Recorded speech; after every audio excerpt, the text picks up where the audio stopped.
In March 1973, 120 descendants of the richest man in America gathered for a family reunion, and not a single person in the room was a millionaire. Cornelius Vanderbilt, their ancestor, had left behind a fortune larger than the entire United States Treasury, yet his lineage spent it all on mega mansions and racehorses. Catastrophic collapse on this scale illustrates the invisible wall dividing those who inherit their place in the world from those who build it from scratch. While new wealth is celebrated for its speed and visibility, dynastic wealth operates on a completely different timeline.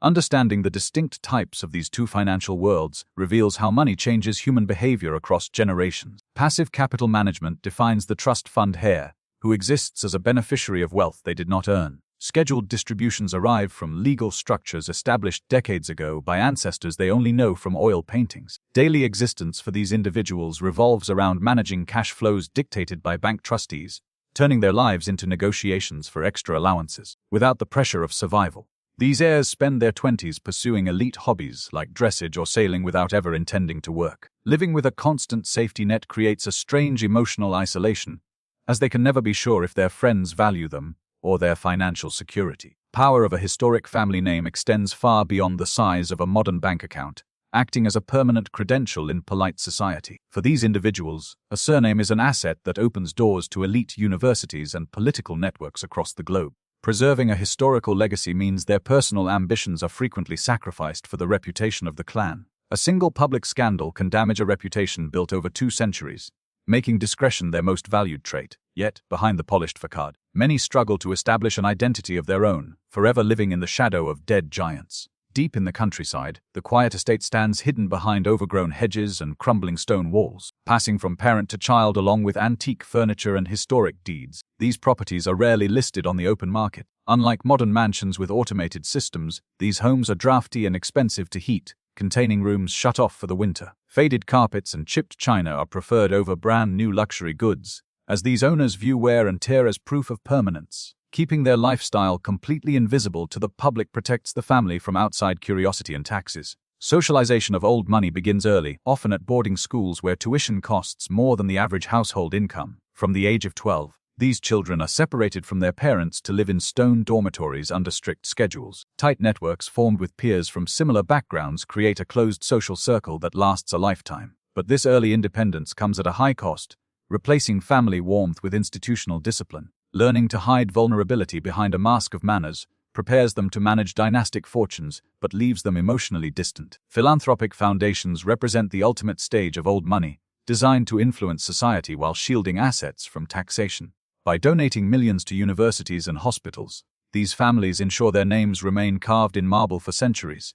These institutions are managed by boards of directors composed of family members and trusted advisors, maintaining power over generations. Securing family influence in political and social spheres through charity ensures the clan remains relevant to policy makers. It is a system that turns private wealth into public authority, making the family almost impossible to dislodge from the top of the social hierarchy. Quiet stability of old money stands in stark contrast to the volatile energy of self-made fortunes. New money arrives rapidly, driven by individual ambition, technological breakthroughs, and rapidly changing global markets. Intense focus and an inability to turn off the work mindset define the first-generation founder. These founders built their companies from empty garages or crowded offices, sacrificing sleep and personal relationships to scale their business. Even after achieving massive success, they struggle to relax, viewing leisure time as wasted productivity. Mimicking the aesthetic of working programmers, they often dress in simple t-shirts and jeans while controlling millions in capital. Identity for these creators is completely tied to their company,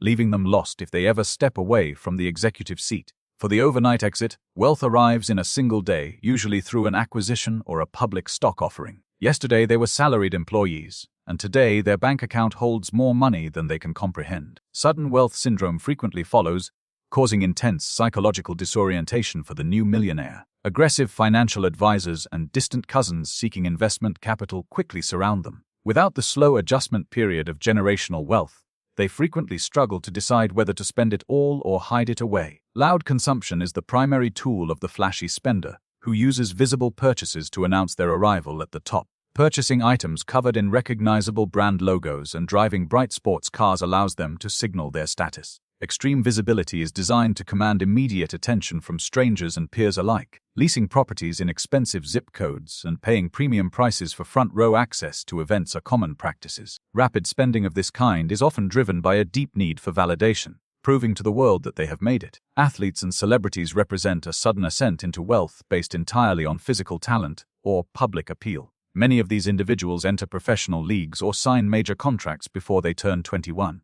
Unique pressure to support an entourage of childhood friends and family members means funding lifestyles for dozens of people. With career windows that often last less than 10 years, they must generate enough capital to last a lifetime in a very short period. High pressure leads many to make risky business investments, trying to replace their active income before their fame fades. Immigrant founders build their wealth by adapting to a new country, starting with small shops or basic services. Working 80 hours a week for decades, they slowly expand their businesses while living in modest neighborhoods. Even when their net worth reaches millions, these families retain the frugal habits formed during their early years of struggle. Education of their children is prioritized above all else, paying elite college tuitions to secure the next generation's future. But this focus on achievement can create a cultural gap, as their children grow up in a world of abundance their parents never knew. Today, the 70-room mansion built by Cornelius Vanderbilt's grandson in Rhode Island is owned by a preservation society. Visitors pay $32 to walk through the gold leaf ballrooms where America's first billionaires once dined, and the descendants who gathered in 1973 left with nothing but their names, standing outside the gates as paying tourists.